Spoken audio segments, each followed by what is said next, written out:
Following the newborn period, children with Down syndrome should be under the care of a paediatrician.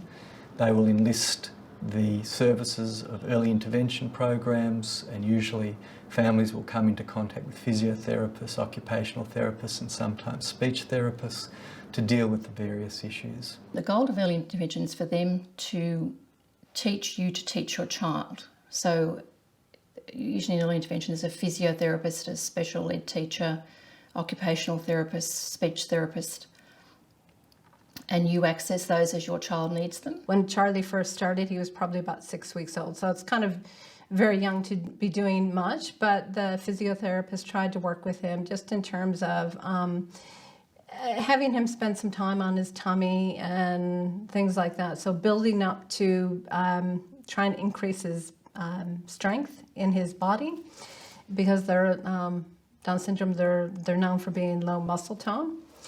Taylor, as a 7.5-year-old, is struggling to speak.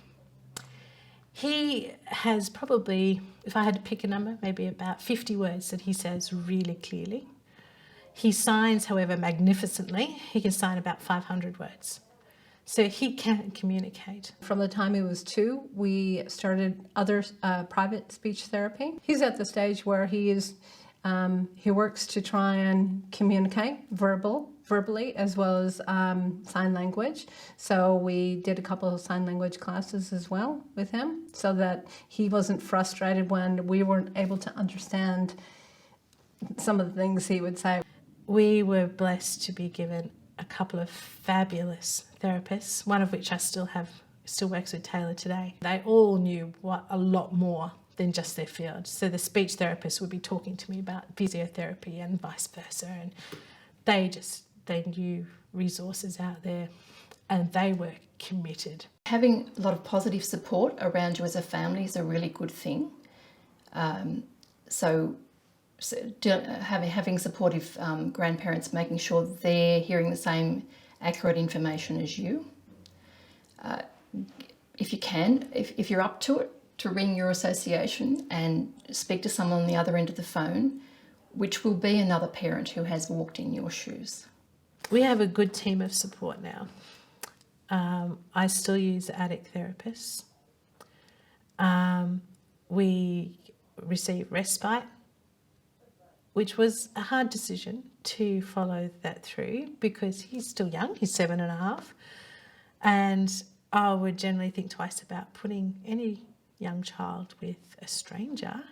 But once I talked to some people who had kids who were much older with Down syndrome, and they'd said, no, start them young, it's better for them and it's better for you. So I'll go with the wisdom, and I'm really glad I did. The respite, it's a good break, not just for myself.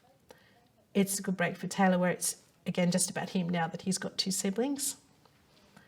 And it's also a good break for the 2 little boys, and they get some time with me. One of the things that I know worked for me when my daughter was little was being in touch with other families.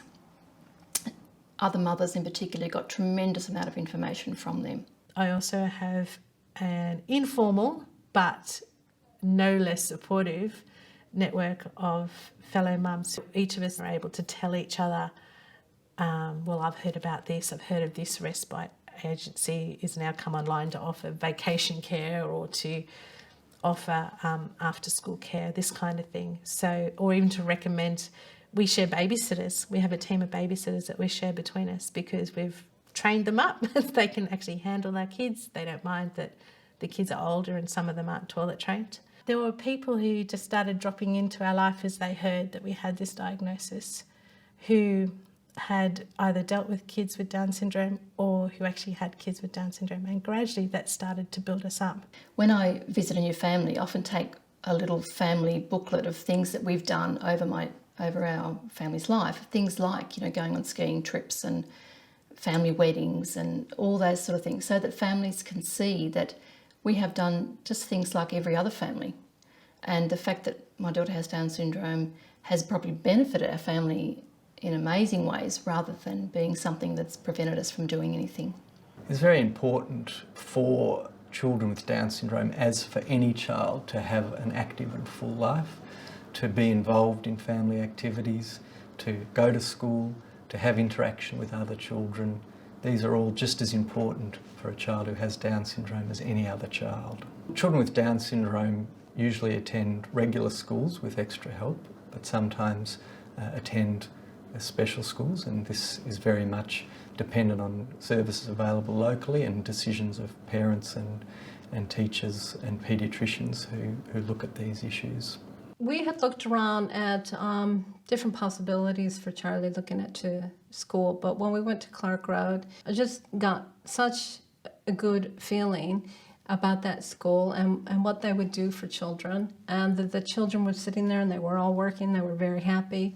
And the woman at the time, one of the teachers who was taking us around, she brought us back to the office, and I remember she turned to Mark and I and she said, you know, the teachers at this school really want to be here.